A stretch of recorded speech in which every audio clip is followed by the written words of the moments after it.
of Dee Meyer's shot.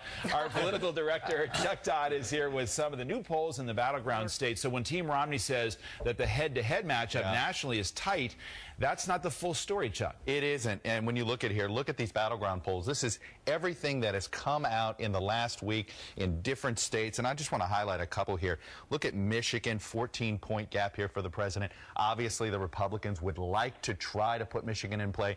Doesn't look like it's the case. Look at Iowa, and I highlight that because Iowa has been a toss-up state, something that has been in the middle of the battleground. Well, guess what? We've decided it is no longer in the battleground. That 8-point lead, you now put it in President Obama's column. So he sits there, 243. What does that mean? It means now he's just one state away from 270. If you just give him Florida, he sits at 272. But then if you look at Virginia and Virginia and Ohio, two states the president had 7-point leads, and you give him those two, here, and it puts him at 274. So he's now we're sitting there, we've shrunk the battleground, David. We have put the president obviously sitting there with a tough lead. And what has all of this done? It's all because of one thing here, and that is economic optimism. I want to show something from our last NBC Wall Street Journal. 42% now have optimistic views that the economy is going to get better in the next 12 months.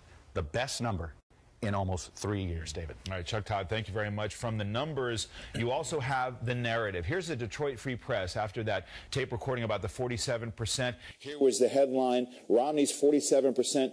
Those who are troubled now, those who can't make ends meet, those who are relying on food stamps to pay for their... You can defend Governor Romney, that's fine, but these are political talking points more than being responsive to some of the reality. The political reality, we can show it on the screen, the unfavorable ratings of Mitt Romney. You're a political professional.